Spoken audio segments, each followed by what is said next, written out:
Now, in the early 1980s, Kenya's textile industry was the fourth largest contributor to the country's GDP. But with increased imports of cheaper second-hand clothes, this has led to its deterioration over the years.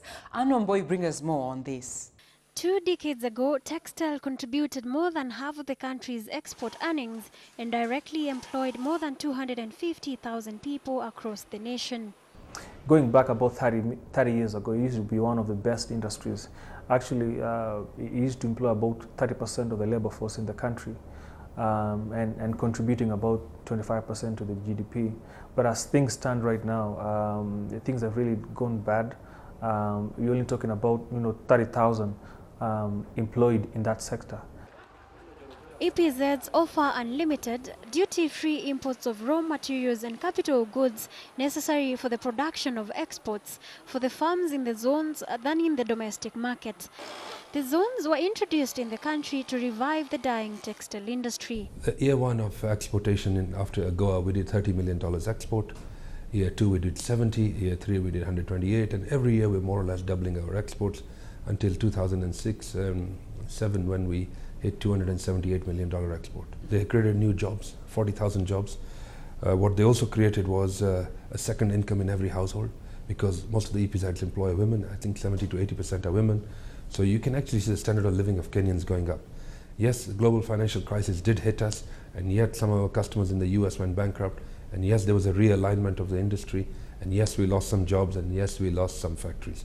In 2012, the then Finance Minister Njeru Githai reduced the import duty on second-hand clothes, locally known as mitumba, to 1 million shillings from 2 million shillings per container getting into the country. A move the industry says has crippled the sector, which is struggling to regain its footing. The sectors that are adversely affected are cotton and cotton textiles or cotton blends with polyester and so on. So I guess that import substitutes in an gives an unfair advantage or disadvantage to the industry, to the indigenous industry. Possibly government should really go in for steps that can be wholesome, that can sustain, give a fair level playing field to the indigenous industry. Because if industry goes down, I'll give you some statistics. The textile industry was employing around close to 115,000 people, which has come down to less than 15,000. Now in a country like Kenya, which is agro-based, I think textiles can complement well. It's labor intensive, and we can actually increase the employment. The employment opportunities and potential is tremendous. Competition from cheap imports from Asian markets such as China and India have put many Kenyan textile manufacturers out of business and left many people jobless.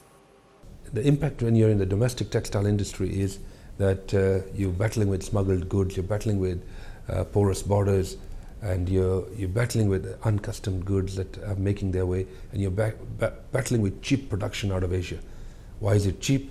Energy cost is subsidized. A lot of subsidy out of the state. We've got a currency in China which is undervalued. So all that gives a competitive advantage to the Chinese and Indian factories. The challenges are compounded by President Kenyatta's move to increase the minimum wage by 14% on the 1st of May, with manufacturers saying it will lead to an increase in the cost of goods. Annual wages every year, year on year, is becoming a ceremonial increase. And the expectations that we've set up in the yesteryears, in the many, many years, in every public statement that I will adjust your wages so that you can afford to live. I think the paradigm needs to change. We've come to an age in Kenya that we've got more than 50% unemployment. We should be talking about the cost of living. Because why do you give somebody a pay rise? So that he can afford to live, right? So as Kenyans and as leaders of Kenya, we should be talking about the cost of living. If I can reduce the cost of living, if I can bring bread down by 20%, if I can bring basic commodities, wheat, flour, milk down by 20%, does that worker need a wage rise? No. We have it. It will adversely affect our cost sheet, so to speak, but we are trying to overcome that through improvements in productivity and operational efficiency, or we call it overall equipment efficiency, which factors in the process waste and the productivity and so on.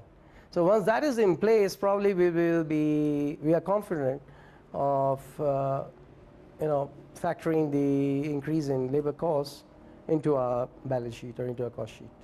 To me, that's a sorry move, particularly to an ailing industry like the cotton industry sector, to be exact. Simply because one of the challenges that the sector is facing is productivity and higher labor costs.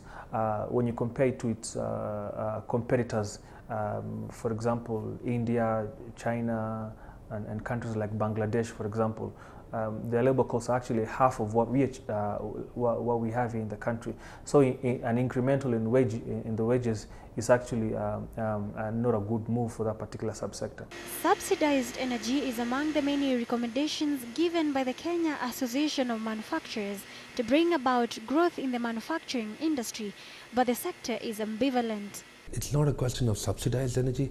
I think it's a question of transparency in the energy sector, and it's a question of what costs of doing business and what is the cost of energy which is competitive to Kenyan manufacturers. If you look at our neighbors next door, Ethiopia, 3 US cents a kilowatt hour. If you look at Kenya, 20 US cents a kilowatt hour. We are almost 7 times more expensive than Ethiopia, which is next door. If you look at Uganda, it's about 10, 12 US cents a kilowatt hour. And for this textile industry, they are willing to give it at 5 US cents a kilowatt hour. If you look at India and China, they are between 8 and 10 US cents a kilowatt hour. So you don't need to be a rocket scientist to find out who's going to win when you're starting with the wrong ingredients, and the wrong ingredients are the wrong cost of doing business. You need to improve your energy efficiency measures, you need to improve your innovations, so that in effect you are consuming less of energy. Your consumption goes down, and that is the real subsidy that we are looking for. If you're artificially slashing the prices and bringing in subsidy, it's not going to lead us anywhere in the long run or even in the medium run.